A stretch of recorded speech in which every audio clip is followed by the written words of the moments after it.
नमस्कार दोस्तों SSC CGL के एक और सेट के बारे में जो है हम लोग आज बात करेंगे। और स्क्रीन पर जो है वो पहला क्वेश्चन आपको शो हो रहा होगा। तो without wasting our time just see this question. क्या कह रहा है ये कि आपको अंडरलाइन जो वर्ड्स हैं उनके अंदर इनकरेक्टली स्पेल्ड वर्ड जो है वो आपको बताना है। तो सबसे पहली बात तो अंडरलाइन वर्ड्स को जरा एक बार देखते हैं कि कौन कौन से वर्ड्स हैं। सबसे पहला वर्ड है एब्सोल्युटली। ठीक है, एब्सोल्युटली की जो स्पेलिंग है वो यहाँ बिल्कुल सही लिखी है। एब्सोल्युटली का मतलब होता है बिल्कुल। नेक्स्ट स्पेलिंग है क्लियर। क्लियर की स्पेलिंग भी बिल्कुल सही है, यानी यहाँ तक भी कोई दिक्कत नहीं है। नेक्स्ट यहाँ पर मुझे एक वर्ड दिख रहा है सेंसेशन, ये भी ठीक है। सेंसेशन का मतलब होता है पूरी बॉडी के अंदर वाइब्स यानी कि वाइब्रेशंस जो है वो जो निकलते हैं पूरी बॉडी में उनको हम सेंसेशन कहते हैं। तो vibrations are known as sensation. यहाँ जो मिस स्पेल्ड दिख रहा है वो है एक्सिलरेट की स्पेलिंग। एक्सिलरेट की स्पेलिंग जो है वो यहाँ गलत लिखी है। इसकी राइट स्पेलिंग होती है एक्स हिल, फिर रेट होता है, एक्सिलरेट होता है ये। तो यहाँ पर HIL आता है, ये आप ध्यान रखेंगे। हिल यानी माउंटेन से आप इसे याद रखेंगे। बस इतना ध्यान रखना कि हिल माउंटेन में HIL होता है, यहाँ पे सिंगल L आएगा। एक्सिलरेट का बेसिकली मतलब क्या होता है? बहुत ज्यादा खुश होना, यानी कि वेरी हैप्पी जो सिचुएशन होती है वो कहलाती है एक्सिलरेट। तो यहाँ पर मेरा राइट आंसर क्या हो गया? सी ऑप्शन, क्योंकि इसी की स्पेलिंग जो है वो गलत है। आगे बढ़ते हैं। नेक्स्ट क्या कह रहा है? ये वन वर्ड सब्सटीट्यूशन जो है वो मुझसे पूछ रहा है। और मेरा सेंटेंस क्या है? One who speaks less in a forum, यानी कि जो फोरम में बहुत कम बोलता है हम उसे क्या कहते हैं? पहले ऑप्शंस की मीनिंग देखते हैं। पहला वर्ड लिखा है गैबी। गैबी का मतलब होता है जो है ना बहुत ज्यादा बातें करता है, एक्सेसिव टॉकिंग करता है। लेकिन ये जो टॉकिंग कर रहा है ये आपको इरिटेट कर रहा है ना। तो यानी कि एक्सेसिव एंड अनोइंग टॉकिंग को हम लोग कहते हैं गैबी। एक्सेसिव भी है एंड अनोइंग भी है ना। तो एक्सेसिव एंड अनोइंग जब आप बातें करता है कोई इंसान, टॉकेटिव है, उसे हम क्या कहते हैं? गैबी कहते हैं। यानी बातूनी इंसान है और लेकिन जो ये बातें कर रहा है बहुत ज्यादा बेकार की बातें कर रहा है। इसेंट्रिक का क्या मतलब होता है? इसेंट्रिक का बेसिकली मतलब होता है अनयूजुअल जो चीजें होती है। अनयूजुअल यानी कि बेतुकी, है ना, जो कि सनकी टाइप के जो लोग करते हैं ना, अजीब अजीब सी हरकतें, वो क्या कहलाती है? इसेंट्रिक कहलाती है। स्ट्रेंज हो गया या अनयूजुअल चीजें हो गई, वो बेसिकली इसेंट्रिक होता है। रेटिसेंट का मतलब होता है जो बहुत कम बोलता है, बहुत कम बोलने वाला अल्पभाषी व्यक्ति जो होता है, जरूरत के हिसाब से बोलता है। लेस टॉकेटिव जो व्यक्ति है, यानी कि गैबी का मैं इसे क्या बोल सकती हूँ? सिनोनिम बोल सकती हूँ। तो कम बोलने वाला क्या होता है? रेटिसेंट होता है। और इसने आपसे पूछा भी है ये वन हु स्पीक्स लेस, तो जो कम बोलता है वो क्या होता है? रेटिसेंट। लॉक्वास्टियस का मतलब अगेन बातू नहीं हो गया, जो ज्यादा बातें करता है। तो गैबी और लॉक्वास्टियस तो सिनोनिम है, रेटिसेंट इनका एंटोनिम है। और मुझसे कम बोलने वाला पूछा है तो इसलिए मेरा राइट आंसर होगा रेटिसेंट।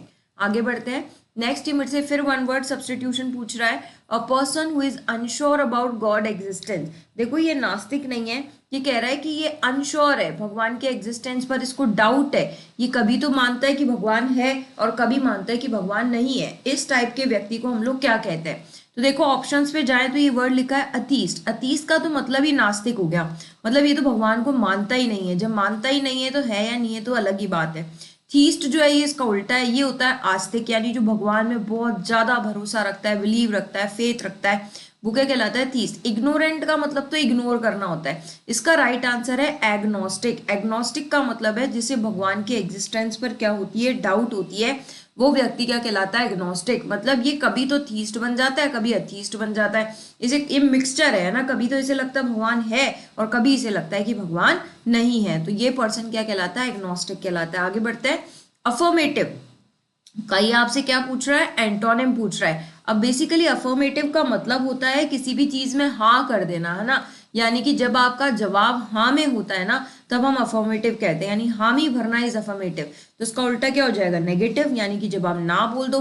देखो सैंक्शन मतलब क्या होता है? कहते हैं ना रोक लगा देना, किसी चीज पर सैंक्शन कर देना इज लाइक रोक लगा देना, रुक जाना काम। असेसन का मतलब होता है किसी चीज को कब्जे में लेना या किसी भी चीज की एक्सेस करना, यानी पहुंच जिसको अपन कहते हैं, है ना, वो कहलाता है एसेसेशन। और एक्यूजेंस जो वर्ड है ना, इसका मतलब होता है किसी भी चीज के लिए एग्री कर लेना, यानी कि मान लेना। देखो ये एग्रीमेंट तौर पर है, ये अफर्मेटिव नहीं है। एक्विसेंस जो है ये इसका सिनोनिम है।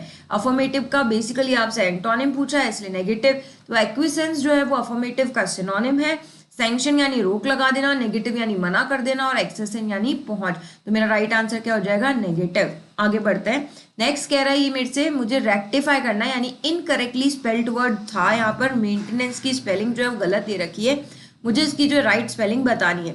ना देखो मेंटेन है ना, सबसे पहले अपन कैसे लिखते हैं, MAINTAIN, ये मेंटेन की स्पेलिंग होती है। तो मेंटेन में मुझे यहाँ तक देखो ना, मेंटेन की स्पेलिंग तो ये होती है, लेकिन जब अपन मेंटेनेंस लिखते हैं ना तब इसकी राइट स्पेलिंग में अपन मेंटी होता है, ये मेंटेन नहीं होता, फिर ये होता है मेंटेनेंस होता है। तो यानी कि ये स्पेलिंग भी गलत, ये स्पेलिंग भी गलत, ये स्पेलिंग भी गलत, तो मेरी राइट स्पेलिंग हो गई सेकेंड ऑप्शन, मेंटेनेंस होता है, इट्स नॉट मेंटेनेंस। तो यानी कि मेरी राइट स्पेलिंग क्या हो गई, MAINTENANCE। ठीक है, option number second is my right answer. चलिए आगे बढ़ते हैं। नेक्स्ट क्या कह रहा है, ये मुझसे कह रहा है अंडरलाइन जो वर्ड है इसके आपको क्या बताना है, अप्रोप्रिएट वर्ड बताना है। स्मॉल ट्रूप ऑफ एक्टर्स को हम लोग क्या कहते हैं, यानी कि छोटा सा गुट है एक्टर्स का, उसको बेसिकली हम क्या कहते हैं, तो एक्टर्स है, देखो ये है ना, तो एक्टर्स के ग्रुप को हम सिंगर्स तो कहेंगे नहीं, है ना, यहाँ पर हम इन्हें डायरेक्टर भी नहीं कहेंगे, यहाँ पर हम इन्हें जजेस भी नहीं कहेंगे, इनके ग्रुप को हम क्या कहेंगे, म्यूजिशियंस कहेंगे। तो ensemble of musicians is known as what, is known as small group of actors. देखो यहाँ मैंने म्यूजिशियन इसलिए भी बोला है क्योंकि इसने मेरे से बोला था कार्नेटिक म्यूजिक की ये बात कर रहा है, वरना आपके दिमाग में आ सकता है कि सिंगर्स क्यों नहीं, है ना, जब आप सिंगर्स म्यूजिशियंस बोल सकते हो तो सिंगर्स भी तो बोल सकते हो। हम बेसिकली बात म्यूजिक की कर रहे हैं इसलिए हम म्यूजिशियंस लिखेंगे।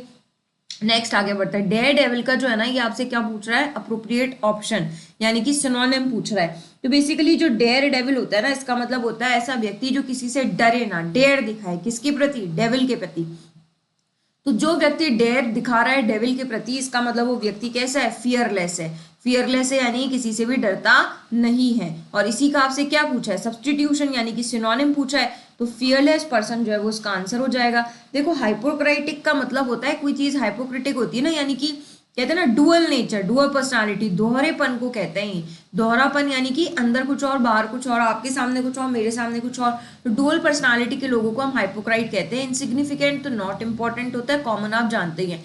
तो फियरलेस यानी जो डरे ना, और जो डेयर दिखाए डेविल के प्रति वो डर कैसे सकता है। ठीक है, नेक्स्ट आगे बढ़ते हैं। आपको पैसिव वॉइस बताना है। मराठा मेक पैनकेक्स यस्टरडे, देखो मेड लिखा है यानी कि पास्ट टेंस लिखा है, तो यानी वॉज वर्ब के साथ में आपको मेड दिखना चाहिए। अब अगर वॉज वर्ब के साथ में मुझे मेड देखना है तो ये हैड नहीं होगा, वर बीइंग नहीं होगा। अब यहाँ पैनकेक्स जो है ना ये प्लूरल वर्ड है, तो इसके साथ वॉज भी नहीं आएगा। तो my right answer would be option number third की pancakes were made by Maratha yesterday. आगे बढ़ते हैं, क्या बोल रहा है ये, मुझे एरर स्पॉटिंग जो है वो फाइंड आउट करनी है सेंटेंस में। तो ड्यू टू पैंडामिक यानी कि पैंडामिक के कारण the prices of medicine increased every day since last December. देखो सबसे पहली बात तो आप यहाँ सिंस बोल रहे हो, तो सिंस के साथ वर्ब की सेकंड फॉर्म का यूज हम नहीं करते। दूसरी बात यहाँ पर आप एवरी डे भी बोल रहे हो। अब देखो सिंस के साथ में ना परफेक्ट टेंस का यूज करते हैं, है ना, और आप क्योंकि एवरी डे बोल रहे हो तो डेफिनेटली यहाँ प्रेजेंट परफेक्ट या प्रेजेंट परफेक्ट कंटिन्यूस का आना बनता है। तो द प्राइसेस ऑफ मेडिसिन है तो हैव आ जाएगा, हैव बीन इंक्रीजिंग। ठीक है, अब हैव बीन इंक्रीजिंग से अपने दो काम हो गए, सिंस को देखते हुए यहाँ पे परफेक्ट टेंस भी आ गया और एवरीडे के हिसाब से यहाँ प्रेजेंट भी आ गया। तो यहाँ पर जो एरर स्पॉटिंग थी वो सेकेंड पार्ट में थी, क्योंकि सिंस लिखा है इसलिए हम यहाँ पर पास्ट टेंस का यूज नहीं कर सकते। सिंस लास्ट दिसंबर है और सिंस लास्ट के साथ में हमें परफेक्ट टेंस का यूज ही करना पड़ेगा। आपसे बैबल वर्ड का क्या पूछा जा रहा है, एंटोनिम पूछा जा रहा है। सबसे पहली बात है बैबल का क्या मतलब होता है। बैबल का अगेन बेसिकली मतलब है टॉकेटिव, यानी कि जो बहुत ज्यादा बातें करता है। अभी हमने लॉक्वाशियस भी इसी का ही सिनोनिम देखा था। तो बैबल मतलब one who talks very much, यानी जो बहुत बोलता है। तो इसका उल्टा पूछ रहा है तो इसका उल्टा क्या हो जाएगा, क्वाइट, क्वाइट यानी शांत। और इसी क्वाइट का भी आपने रेटिसेंट जो है ना वो भी सिनोनिम देखा था। रेटिसेंट भी यानी कम बोलने वाला। टॉकेटिव इनका सिनोनिम हो गया। गॉसिप भी बातूनी से रिलेटेड होता है। और जो रैंट वर्ड है ना इसका भी मतलब है बहुत जोर जोर से बोलना, चिल्ला चिल्ला कर बोलना, बेसिकली जो शिकायत करना ना, चिल्ला चिल्ला कर शिकायत करना, चीख चीख कर बोलना is known as what, rant. तो बेसिकली बैबल मतलब टॉकेटिव हो गया, तो एंटोनिम क्या हो गया, क्वाइट, जिसी का ही एक और सिनोनिम रेटिसेंट भी होता है। टॉकेटिव, गॉसिप, रैंट, ये सब आपस में क्या है, सारे के सारे सिनोनिम्स हैं। आगे बढ़ते हैं। नेक्स्ट आपसे एंटोनिम पूछ रहा है सेल का।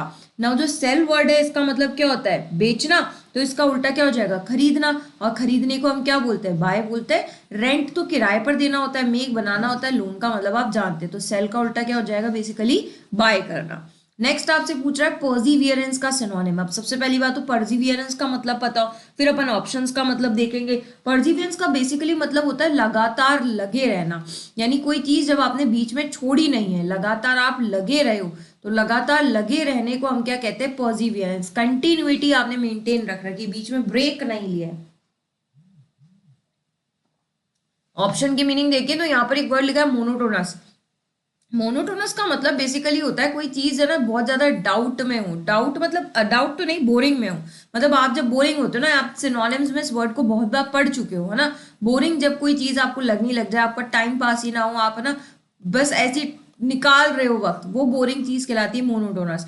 रिलक्टेंट का मतलब होता है किसी चीज के प्रति अनिच्छा जाहिर करना, बोले मेरा मन नहीं है यार, तू चला जा, ये जो अनिच्छा जाहिर करना होता है ना, यह क्या कहलाता है, रिलक्टेंट। डॉजनेस का जो मतलब होता है ना, बेसिकली डॉजनेस जो वर्ड है ये दिखाता है किसी चीज की जिद, अगर आपने पकड़ ली है किसी चीज की जिद, यानी कि आपने सोच लिया है कि ये काम तो मुझे करना ही है, अब आप उसका पीछा नहीं छोड़ रहे हो, तो किसी भी चीज की जिद पकड़ लेना, यानी कि स्टबर्न टाइप हो जाना, तो वो जिद को हम डॉजनेस कहते हैं। और परसिवियरेंस यही होता है ना, लगातार लगे रहना, यानी कि किसी की जिद पकड़ लेना, वही डॉजनेस का भी सेंस है। इग्नोरेंस तो नेगेटिव वर्ड हो गया, किसी चीज को इग्नोर करना इज इग्नोरेंस, तो यहाँ बेसिकली परसिवियरेंस का सिनोनिम क्या हो जाएगा, डॉजनेस, यानी किसी चीज में लगे ही रहना जब तक कि उसे हम हासिल ना कर लें। नेक्स्ट आगे बढ़ते हैं, आपसे प्रॉस्पेरिटी का जो है वो एंटोनिम पूछा जा रहा है। प्रॉस्पेरिटी का बेसिकली मतलब होता है फलना फूलना, समृद्ध होना, यानी कि अच्छे खासी चीजें रहना, आपके पास पैसा वगैरह सब कुछ है ना, वो कहलाता है प्रॉस्पेरिटी। हम ना कईयों को आशीर्वाद भी देते हैं, प्रॉस्पर लाइफ हो, प्रॉस्पर यानी सुख समृद्धि से भरी हो, आपको हर चीज की रिक्वायरमेंट जो आपको है वो आपके पास हो।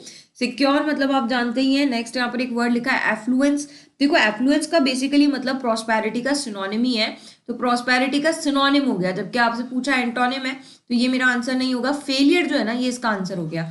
फेलियर का मतलब है जब आप किसी चीज में बहुत बुरी तरह फेल हो जाओ, वो क्या कहलाता है। सिक्योरिटी भी आप जानते हैं, तो बेसिकली प्रोस्पेरिटी का antonym is failure and synonym is affluence. आगे बढ़ते हैं। नेक्स्ट आपसे इस ईडियम का मतलब पूछ रहा है, थ्रू थिक एंड थिन। देखो थ्रू थिक एंड थिन को आप कैसे याद रखेंगे, चाहे कोई चीज मोटी हो चाहे कोई चीज पतली हो, देखो मोटे इंसान भी जिंदा ही रहते हैं, कैसे ना कैसे तो अपनी लाइफ चलाते ही है, और जो बहुत पतले होते हैं वो भी कैसे ना कैसे अपनी लाइफ चलाते हैं। तो चाहे आप मोटे हो चाहे आप पतले हो, आपको सब कुछ, कोई सी भी कंडीशन हो, आपको आपकी जो चैलेंजेस है उन्हें तो सहन करना ही पड़ेगा, आपको आपकी डिफिकल्टी से तो गुजरना ही पड़ेगा। तो थिक या थिन यानी किसी भी टाइप की कंडीशंस मेरे सामने आ जाए, कोई भी चैलेंज आ जाए, मैं पीछे नहीं हटूंगा। तो थिक एंड थिन का मतलब है कि under all conditions, no matter how challenging और डिफिकल्टी, मैंने ये काम करना ही करना है। तो हैप्पी मोमेंट्स नहीं है, अंडर इजी सिचुएशन तो बिल्कुल भी नहीं है, ये भी नहीं है। तो under all conditions no matter how challenging और डिफिकल्टी, कैसे याद रखेंगे, चाहे चीजें थिक हो चाहे चीजें थिन हो, हम दोनों ही कंडीशंस में रहना जानते हैं, यानी अंडर ऑल कंडीशंस हम लोग सहन करना जानते हैं। तो option number third is my right answer. आगे बढ़ते हैं। अगेन वन वर्ड सब्सटीट्यूशन पूछ रहा है, क्या है ये, एक एन इम्पॉर्टेंट पर्सन जो कि आपकी कंट्री को फॉरेन कंट्री में रिप्रेजेंट करता है, उसे हम एम्बेसडर कहते हैं ना। तो एम्बेसडर का मतलब ही यही है कि रिप्रेजेंटेटर। ये रिप्रेजेंटेटर कौन है, ये आपकी कंट्री को दूसरी कंट्री में रिप्रेजेंट कर रहा है। अमेचर का क्या मतलब होता है, अमेचर का मतलब है ऐसा कोई भी इंसान जो है ना किसी भी चीज को शौकिया तौर पर कर रहा है, प्रोफेशन नहीं है, है ना, हॉबी है उसकी ये काम करना, उसे कमा नहीं रहा है, वो कहलाता है मैचर। ऑल्ट्रिस्ट जो वर्ड है ये है दूसरों की हमेशा मदद करने वाला, नीडीनेस की मदद करने वाला, परोपकारी व्यक्ति, मैनकाइंड व्यक्ति, जिसको आप फिलेंथ्रोपिस्ट भी कहते हैं, वो कहलाता है ऑल्ट्रिस्ट। और अनोनिमस का मतलब होता है बिना नाम का, यानी जिसका कोई नाम ना हो, बेनाम का व्यक्ति जो कहलाता है वो कहलाता है अनोनिमस। तो यहाँ जो खुद की कंट्री को किसी और कंट्री में जाकर रिप्रेजेंट करे, हम उसे क्या कहते हैं, एम्बेसडर कहते हैं। आगे बढ़ते हैं, I will be gifted a fancy doll bye them the next day. Obviously ये पैसिव सेंटेंस है, आपसे इसका एक्टिव ही पूछ रहा है, तो विल बी गिफ्टेड है, तो विल के साथ आपको वर्ब की फर्स्ट फॉर्म दिखनी चाहिए, तो गिफ्टेड तो होगा नहीं, आर गिफ्टिंग भी नहीं होगा, है ना, गिफ्ट भी नहीं होगा, विल गिफ्ट जो है वो उसका राइट आंसर हो जाएगा कि they will gift me a fancy doll tomorrow. Next आगे बढ़ते हैं, आपको जंबल सेंटेंस है, अरेंज करना है।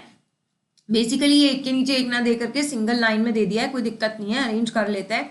यहाँ पर ये बोल रहा है, देखो ये विद फीवर, अब है ना विद फीवर बोल रहा है ना, तो फीवर एंड निमोनिया दोनों बीमारियों के नाम है, कनेक्ट करेंगे तो यानी क्यू के तुरंत बाद एस आएगा, हमें ये पता चल गया। अब चेक करो, देखो क्यू के तुरंत बाद एस कहाँ नहीं है, यहाँ पर है, यहाँ नहीं है, ये ऑप्शन कट गया, यहाँ पर भी है और यहाँ पर भी है। अब चेक करते कि ये सेंटेंस जो है वो बेसिकली हम स्टार्ट कहाँ से कर सकते हैं। तो साफ साफ दिख रहा है कि ये सेंटेंस स्टार्ट भी पी से ही होगा। तो सबसे पहली बात, ये ऑप्शन भी कट गया कि इन नवंबर लक्ष्मण फेल, क्या हुआ, वो सीरियसली इल हुआ, बहुत ज्यादा बीमार हुआ। तो एक और पेयर बन गया कि पी के बाद आर ही आएगा, तो पी के बाद आर आएगा, तो यही मेरा राइट आंसर हो गया। पी के बाद सबसे पहले आर, कि इन नवंबर लक्ष्मण फेल सीरियसली इल, फिर विद फीवर एंड निमोनिया। तो this one is my right arrangement, fourth option भी कट हो गया। आगे बढ़ते हैं, नेक्स्ट पूछ रहा है आपसे इलिटरेट वर्ड जो है इसका मीनिंग पूछ रहा है। तो इलिटरेट का बेसिकली मतलब होता है जो लिखना और पढ़ना नहीं जानता है, बोलना नहीं, हाईली रेटेड भी नहीं, one who is well educated भी नहीं। A person who can not read and write is known as illiterate. और जो पढ़ना नहीं जानता है ना, सिर्फ पढ़ना नहीं जानता है, उसे हम बोलते हैं इलेजिबल। ये दोनों ही वर्ड्स अक्सर पूछे जाते हैं एसएससी के द्वारा। तो इलेजिबल का मतलब है जिसको आप पढ़ नहीं सकते हो, और इलिटरेट का मतलब है जो लिखना और पढ़ना नहीं जानता हो। तो इन दोनों वर्ड्स में आप कंफ्यूज नहीं होंगे। नेक्स्ट ये आपसे क्या पूछ रहा है, आपको एरर स्पॉटिंग बतानी है, और बेसिकली आपको अंडरलाइन सेगमेंट में ही एरर स्पॉटिंग बतानी है। तो देखते हैं जरा क्या है। Although the team had trained diligently for months, diligently का मतलब होता है बहुत मेहनत से, है ना, यानी बहुत मेहनत करी है इस टीम ने जीतने की। They are still overwhelm by the opponents, लेकिन फिर भी ओपोनेंट्स के द्वारा ये क्या कर दिए गए, हरा दिए गए हैं। नाउ इस सेंटेंस के अंदर है ना, ये जो सेंटेंस आपको दिख रहा है इसमें आपको हैड दिख रहा है। नाउ मैंने कई बार आपको सेशंस में बताया कि एक सेंटेंस में डबल बार हैड नहीं आता है, इसका मतलब ये हैड गलत है। और ये भी आप ध्यान रखना, अगर एक ऐसा सेंटेंस है जिसमें आपको 2 बार हेड दिख रहा है ना, तो बेसिकली वो जो सेंटेंस होता है वो डबल एक्शन का सेंटेंस होता है। और उस डबल एक्शन में बस आपको ये चेक करना है कि इनमें से कौन सा फर्स्ट एक्शन है और कौन सा सेकेंड एक्शन है, यानी ये एक के बाद एक वाला ही डबल एक्शन होगा। तो इनमें से आप चेक कर लो, सबसे पहले इन्होंने कई महीनों तक ट्रेनिंग ली होगी, उसके बाद ही ओवरवेल्म हुए होंगे, यानी कि ट्रेनिंग लेने का काम फर्स्ट एक्शन है और ओवरवेल्म होने का काम ये रिजल्ट है, ये सेकेंड एक्शन है। क्योंकि ये सेकेंड एक्शन है तो यहाँ हेड नहीं आएगा, वर्ब की सेकेंड फॉर्म आएगी, वर्ब की सेकेंड फॉर्म क्योंकि पास्ट टेंस है तो वरी आएगा। They were still overwhelm by the opponents, passive sentence है ये, ठीक है। तो कुल मिलाकर ये सेंटेंस डबल एक्शन का था जिसमें डबल हैड दिख रहा था, इसलिए एरर स्पॉटिंग ढूंढना क्वाइट इजी था। और क्योंकि डबल हैड था तो मैंने सेकेंड एक्शन को देखते हुए एक हैड रिमूव किया और उस जगह वर्ब की सेकेंड फॉर्म लगाई, क्योंकि सेकेंड एक्शन के साथ में पास्ट सिंपल टेंस आता है, यानी कि वर्ब की सेकेंड फॉर्म आती है, और जो फर्स्ट एक्शन होता है उसके साथ हैड प्लस थर्ड फॉर्म आती है। तो मेरी एरर स्पॉटिंग कौन से पार्ट में हुई, थर्ड पार्ट में। चलिए आगे बढ़ते हैं। नेक्स्ट अगेन ये एक रीअरेंजमेंट है, जरा एक बार इसे अरेंज करते हैं। देखो क्यू से तो कोई सेंटेंस एंड होगा नहीं, दिख भी नहीं रहा है। एस से बेसिकली मुझे एंड होता हुआ दिख रहा है, तो क्या एस से मेरा सेंटेंस एंड हो सकता है, बिल्कुल हो सकता है, दे डू यानी वो करते हैं। आर से हो सकता है, तो आर से नहीं हो सकता क्योंकि वाई पर मैं मेरा सेंटेंस एंड बिल्कुल नहीं कर सकती, तो आप सेकेंड ऑप्शन को जो है वो कट कर सकते हैं। यानी ये श्योर हो गए कि एस, यानी कि एस वाला जो सेंटेंस है ये सबसे लास्ट में आएगा। अब फर्स्ट सेंटेंस देखते हैं। तो देखो मोर अबाउट से आप अपना सेंटेंस स्टार्ट कर नहीं सकते हो। मोर अबाउट व्हाट, यानी आप किसके बारे में बात कर रहे हो, यानी ये फर्स्ट भी नहीं होगा। अब आपको पी, आपका फर्स्ट स्टेटमेंट मिल गया है कि there are several reasons. Several reasons किसके, देखो पी से स्टार्ट है और एस से ये एंड है। अब बस कोई पेयर मिल जाए अपन को, है ना। तो there are several reasons why even parents, सही है। वुड, वुड के बाद वर्ब की फर्स्ट फॉर्म दिखनी चाहिए, तो वुड के बाद वर्ब की फर्स्ट फॉर्म का है, वुड ऑल्सो बेनिफिट, ये रहा। From knowing what, more about how and why children do the things they do, यानी कि पी के बाद में श्योर हो गई कि क्यू ही आएगा। दोनों ऑप्शन में मुझे क्यू दिख भी रहा है, और क्योंकि वुड को वर्ब की फर्स्ट फॉर्म चाहिए तो हम ये भी श्योर हो गए कि इसके बाद ओ ही आएगा, आर का यूज नहीं कर सकते, यानी कि पी क्यू के बाद आर नहीं आएगा। तो हमारा right answer is option number third. तो मेरा रीअरेंजमेंट क्या हुआ, सबसे पहले पी, फिर देन क्यू, फिर O, then R, then S. This would be my correct rearrangement. चलिए एक बार के लिए वीडियो को स्टॉप करके आप क्लोज टेस्ट को पढ़ेंगे, उसके बाद अपन डील करते हैं कि क्लोज टेस्ट किसके बारे में बात कर रहा है। और मुझे कमेंट बॉक्स में इसके आंसर्स जो है वो भी कमेंट करें। चलिए देखते हैं क्या है ये। Dash a letter came to inform that Raka's mother Tara had another breakdown, यानी डैश अ लेटर, देखो डैश अ लेटर ये मुझे बोल रहा है, यानी कि जल्दी से तो कोई लेटर आया नहीं होगा और अनलेस भी नहीं आया होगा, कंडीशन ये है नहीं, है ना, तो जल्दी से और कंडीशन की बात ये नहीं कर रहा है। फॉर से जो है ये भी हम स्टार्ट नहीं करेंगे, तो बेसिकली व्हेन मेरा राइट आंसर हो गया कि when a letter came to inform them, यानी जब एक लेटर आया इन्फॉर्म करने कि जो राका's मदर है उनका एक और ब्रेकडाउन हो गया है, and was in a nursing home, और वो कहाँ है, नर्सिंग होम में है, जिनेवा में, and that Raka's grandmother Asha, और जो राका की ग्रैंड मदर है Asha, dash seen another grandchild safely into the world, यानी कि देखो अब यह है ना वर्ब की थर्ड फॉर्म है, तो थोड़ा सा इसको देख करके आपको डील करना है। दूसरी बात ये ध्यान रखना, इस सेंटेंस के अंदर अनदर ग्रैंड चाइल्ड कॉमा से कॉमा तक का ये सेंटेंस है, तो ये जो आशा है ना इसके लिए वर्ब आप ऑलरेडी वॉज इस कॉमा के बाद लगा रहे हो, नेम इन एपोजिशन है। अब क्योंकि आशा के लिए वर्ब आ गई है तो यहाँ पर डेफिनेटली कोई वर्ब भी नहीं आएगी, तो जब वर्ब नहीं आएगी तो आप हैज बोल नहीं सकते, हैड बोल नहीं सकते, हैव बोल नहीं सकते, बेसिकली पार्टिसिपल हो गया।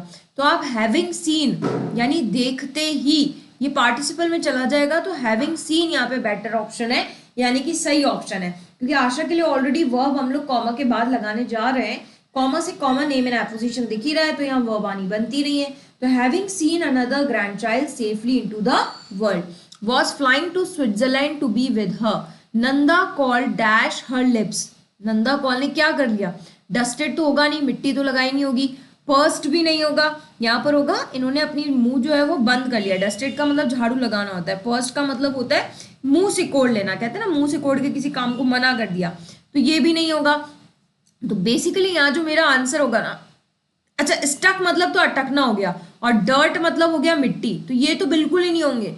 अब मैं कह सकती हूँ कि मेरा जो आंसर है वो थर्ड ऑप्शन हो गया, कि इन्होंने क्या कर ली थी, चुप्पी धारण कर ली थी। ये ना एक फ्रेज होती है जो कहलाती है पर्स्ड समवन्स लिप्स। अब पर्स्ड समवन्स लिप्स का क्या मतलब होता है, पर्स समवन लिप्स का मतलब होता है कि किसी के मुंह को सिकोड़ लेना, मना कर देना, है ना, वो क्या कहलाता है, पर्स समवन लिप्स। तो यहाँ बोल ही रहा है हर लिप्स, तो इस हिसाब से यहाँ पे पर्स्ड वर्ड बिल्कुल सही है।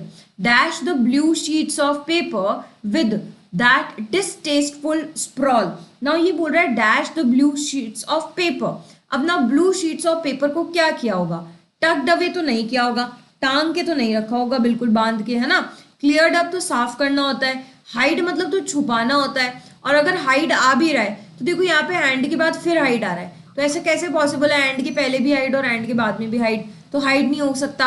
हाँ उन्होंने ब्लू शीट्स ऑफ पेपर को क्या किया होगा, फोल्ड किया होगा, तो folded up the blue sheets of paper. फिर आगे बढ़ते हैं, with that distasteful sprawl dash them. अब स्प्रॉल डैश देम है ना, तो यहाँ पर बोल रहा है विद डिस्टेस्टफुल स्प्रॉल। अब डिस्टेस्टफुल स्प्रॉल है, स्प्रॉल मतलब वो एरिया, जो वो जगह जो आपने स्प्रेड की है, तो ये जो पूरे एरिया में जो चीज फैली हुई है, तो फैलने के लिए अपन फ्रेज मतलब प्रेपोजिशन जो लगाते हैं ना वो लगाते हैं अक्रॉस, तो स्प्रॉल अक्रॉस हो जाएगा, और स्प्रॉल अक्रॉस का क्या मतलब हो जाएगा, पूरे में वो चीज है फैला हुआ है, यानी कि पूरे में वो चीज जो है फैल गई है। And hid them in a desk, और उसे अपनी डेस्क में उसने छुपा लिया है। तो ये बेसिकली एक और आपका एसएससी सीजीएल का सेट था जो आज हम लोगों ने किया है, और हम लोग एसएससी सीजीएल से रिलेटेड सारी की सारी वोकैब जो है वो देख ही चुके हैं, तो आप सारी वोकैब एक बार रिवाइज करें और इस सेट से जो है वो आप गो थ्रू होते रहें, ताकि जो आपका रिदम है इंग्लिश के लिए वो बना रहे, क्योंकि अगर आपने ये रिदम छोड़ दिया तो फिर बेसिकली आपका जो मार्क्स का स्कोर कार्ड अभी बढ़ रहा होगा वो फिर वापस से डिक्लाइन होना स्टार्ट हो जाएगा। चलिए नेक्स्ट वीडियो में आपसे फिर मुलाकात करते हैं फ्रेंड्स, तब तक के लिए जय हिंद जय भारत। कमेंट आप हमें करते रहे, चैनल को लाइक शेयर एंड सब्सक्राइब भी करते रहे। राधे राधे।